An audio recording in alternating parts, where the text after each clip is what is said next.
पंजाब हुकूमत का बिजली की कीमतों में बड़े रिलीफ का ऐलान। 500 यूनिट तक के बिजली सार्फिन के लिए फी यूनिट 14 रुपए कमी कर दी गई।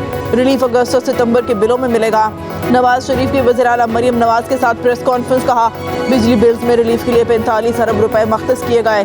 तरक्याती पैकेज के फंड से कटौती करके अवाम को रिलीफ देंगे। महंगाई की वजह से अवाम कर्ब से गुजर रहे हैं। महंगाई के जिम्मेदार हम नहीं हैं। हमारे दौर में तो लोग सुकून की जिंदगी गुजार रहे थे। शहबाज शरीफ और मरियम से कह रहा हूँ महंगाई कम करें। कहा आज भी कहता हूँ मुझे क्यों निकाला, बेटे से तनख्वाह न लेने पर निकाल दिया गया।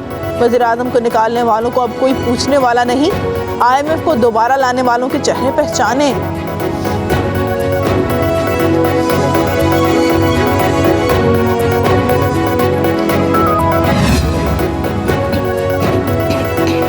मज़ाहमत और जदोजहद रंग ले आई। रिलीफ आरजी नहीं मुस्तकिल होना चाहिए। नवाज शरीफ की जानिब से पंजाब में बिजली कीमतों में कमी के फैसले पर अमीर जमात इस्लामी का रद्द-ए-अमल। कहा पंजाब के बाद वफाकी और दीगर सूबाई हुकूमतों को रिलीफ का दायरा मुल्क भर में फैलाना होगा।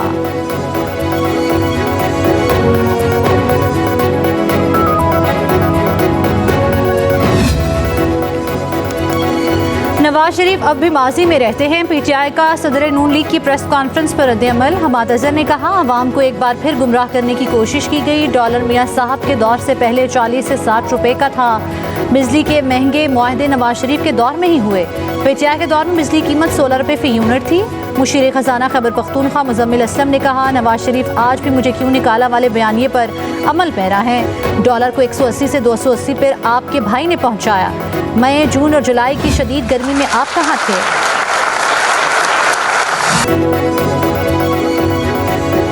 Army chief general Asim Munir की प्रेस।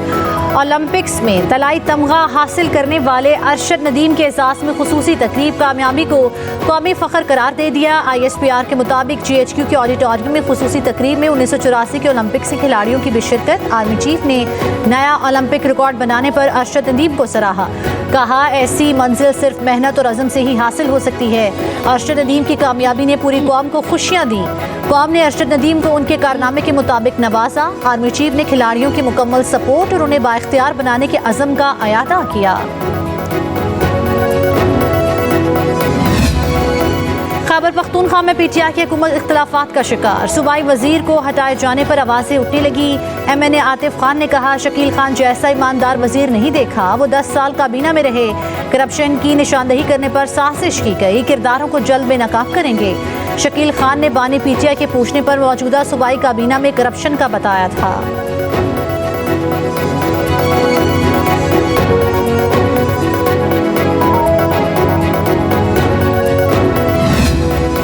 गवर्नर खैबर पख्तूनख्वा फैसल करीम कुंडी ने सूबाई वजीर शकील खान खटक को डी नोटिफाई करने की समरी पर दस्तखत कर दिए। कहा जिस शख्स ने भी सूबाई हुकूमत की करप्शन को बेनकाब किया उसी के खिलाफ कार्रवाई कर दी गई। KP में करप्शन के रिकॉर्ड तोड़े जा रहे हैं। पोस्टिंग ट्रांसफर के रेट मुख्तलिफ हैं। करप्शन सूबाई हुकूमत का मिशन और मकसद है। उसकी राह में रुकावट बनने वालों को रास्ते से हटाया जाता है। शकील खान की चार्जशीट का हक ये था कि वज़ीर आला मुस्तफ़ी होते।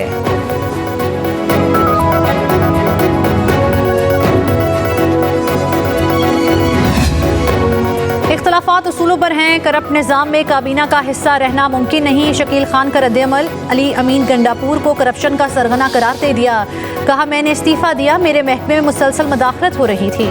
वज़ीर आला किसी और के ही इशारों पर काम कर रहे हैं। अली अमीन गंडापुर ने बानी PTI के उसूलों को अपने पांव तले रौंद दिया।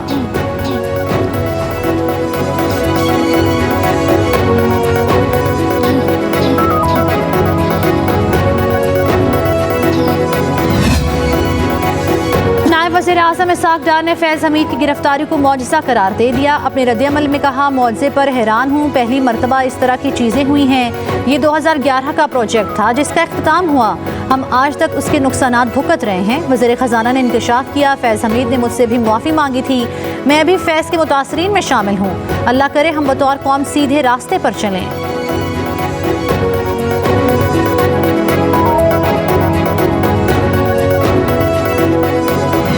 अकाउंटेबिलिटी के जो प्रोसेस शुरू हुआ है ये तोड़ तक जाएगा और इसमें जो जो लोग मुलविस हैं, जिन जिन लोगों के कैरेक्टर्स की इन्वॉल्वमेंट है उनकी अकाउंटेबिलिटी भी होगी।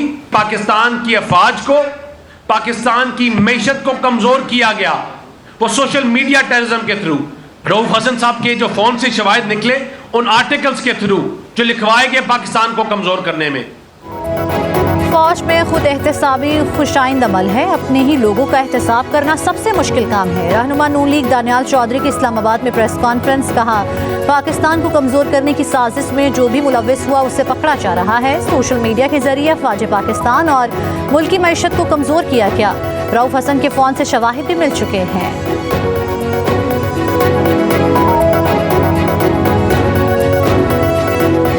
पाकिस्तान तहरीक इंसाफ के लिए खान साहब ने बनवाई। खान साहब ने ये पार्टी 27 साल इंसाफ के लिए स्ट्रगल की। इस सब चीज़ों के बावजूद आपने देखा है कि खान साहब पे 200 से ज़्यादा केसेस बनाए गए हैं। वो सारे केसेस सियासी बुनियादों पे बने हुए हैं। उनमें से एक केस ऐसा भी है जो अलकादर यूनिवर्सिटी ट्रस्ट का है, जो ट्रस्टी कभी ओनर नहीं होता, वो केस भी नेब ने बनाया है। नेब पॉलिटिकल विक्टिमाइजेशन करते हुए दूसरा केस भी बना रहा है, तो शखाना नंबर 2। लेकिन अलकादर केस का ट्रस्ट ऑलमोस्ट कंक्लूजन को आ गया है। फैज समीद की गिरफ्तारी का पार्टी और लीडरशिप के साथ कोई ताल्लुक नहीं। बैरिस्टर गौहर कहते हैं, मौजूदा गिरफ्तारियों पर हमारा मौक़िफ़ साफ है। सिविलियन का फौजी ट्रायल नहीं हो सकता। फौज का अपना कोड ऑफ कंडक्ट है, ये उनके अंदरूनी मामलात हैं। कहा, हमाद अजहर का इस्तीफा कबूल नहीं किया।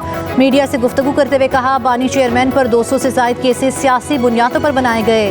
नेब सियासी इंतकाम का निशाना बनाते हुए तोशा खाना का नया केस बना रहा है। केस से मुतल्लिक चीफ जस्टिस के रिमार्क सुप्रीम कोर्ट के उसूलों और कानून के खिलाफ हैं।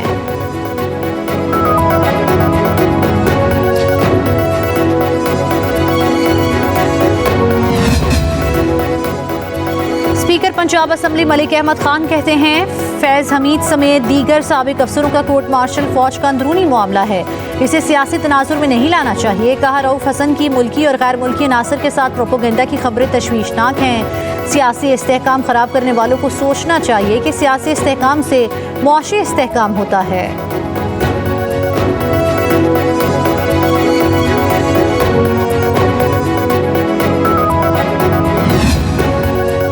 रऊफ हसन की गिरफ्तारी के बाद सियासी जमात के सेंट्रल मीडिया डिवीजन से प्रोपोगेंडे के नाकाबिले तरदीद शवाहिद सामने आ गए। इस राह के मुताबिक सियासी जमात के कारकुनों के मोबाइल के फोरेंसिक के दौरान गैर मुल्की शख्सियात से रवाबित का इंकशाफ हुआ है। 22 जुलाई 2024 को सियासी जमात के सेंट्रल मीडिया डिवीजन से शवाहिद मिले। मखसूस जमात के रहनुमाओं की गैर मुल्की शख्सियात और ज़राए इब्लाग के नुमाइंदों से राब्तों की कलई खुल गई। सियासी जमात के रुकन रऊफ हसन और बैनुल अक़वामी जरीदे इंटरसेप्ट के सहाफ़ी रायन ग्रिम के माबैन व्हाट्सएप राब्तों का भी इंकशाफ हुआ। रायन ग्रिम की जानिब से साइफर को बुनियाद बनाकर लिखे गए इन आर्टिकल्स में पाकिस्तान और रियासती इदारों के खिलाफ प्रोपोगेंडा किया गया।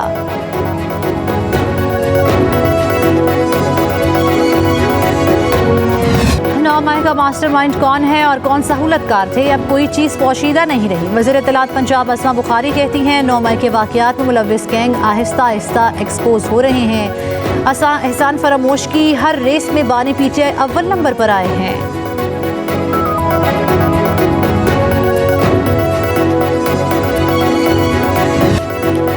कौमी असम्बली की कायमा कमेटी पावर के इजलास में पीटीआई के रुकन इकबाल आफरीदी ने के इलेक्ट्रिक की खातून अफसर के लिबास पर एतराज़ उठा दिया।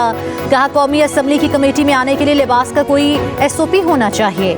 चेयरमैन कायमा कमेटी मोहम्मद इदरीस ने रद्दअमल में कहा, लिबास किसी भी फर्द का ज़ाती मामला है, एतराज़ करना किसी भी रुकन के लिए मुनासिब नहीं।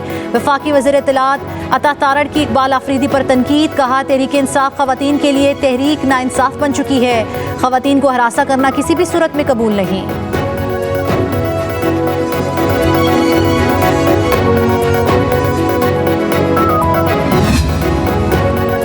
लाहौर हाई कोर्ट में इंटरनेट की बंदिश के खिलाफ दायर दरखास्त पर फैसला महफूज। जस्टिस शकील अहमद ने रिमार्क्स दिए कि मफाद आमा का मामला है। हुकूमती वकील की संजीदगी का ये आलम है कि उन्हें मुनासिब मालूमात ही नहीं, अदालत उस पर मुनासिब अहकाम जारी करेगी। दूसरी तरफ इस्लामाबाद हाई कोर्ट में भी फायरवॉल की तनसीब और इंटरनेट बंदिश के खिलाफ दरखास्त दायर कर दी गई। इस्तदा की गई कि शहरियों के बुनियादी हकूक मुतासर करने वाली फायरवॉल की तनसीब को रोका जाए। फायरवॉल की तनसीब बुनियादी हकूक के तहफ़्फ़ुज़ से मशरूत करार दी जाए। ज़राए मुआश के लिए इंटरनेट तक रसाई आइन के तहत इंसानी बुनियादी हक करार दिया जाए। दरखास्त पर फैसला होने तक फायरवॉल की तनसीब का अमल मुअत्तल कर दिया जाए।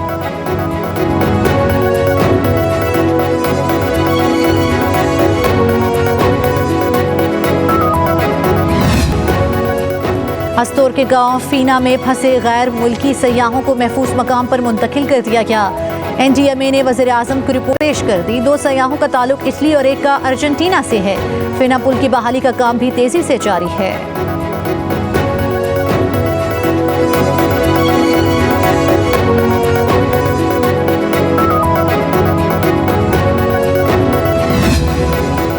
माने पीटीआई की बहनों ने चीफ जस्टिस के रिमार्क्स के खिलाफ मुतफरिक दरखास्त दायर कर दी। मौक़िफ़ इख्तियार किया कि चीफ जस्टिस ने गुज़श्ता रोज़ मार्किला हिल्स केस में 190 मिलियन पाउंड केस से मुतल्लिक रिमार्क्स दिए थे। 190 मिलियन पाउंड केस ज़ेर इल्तवा है, जिसका वाइल्ड लाइफ केस से कोई ताल्लुक नहीं।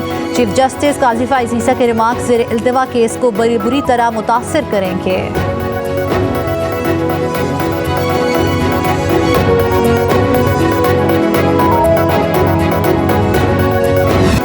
बुशरा बीबी और नजम साकिब औजेली के सुप्रीम कोर्ट में समाअत के लिए मुकर्रर। जस्टिस अमीनुद्दीन खान और जस्टिस नईम अखवान 19 अगस्त को समाअत करेंगे। बुशरा बीबी और नजम साकिब ने ऑडियोज़ को इस्लामाबाद हाई कोर्ट में चैलेंज किया था। इस्लामाबाद हाई कोर्ट की कार्रवाई और हुक्मनामों के खिलाफ वफाक ने सुप्रीम कोर्ट से रुजू किया था।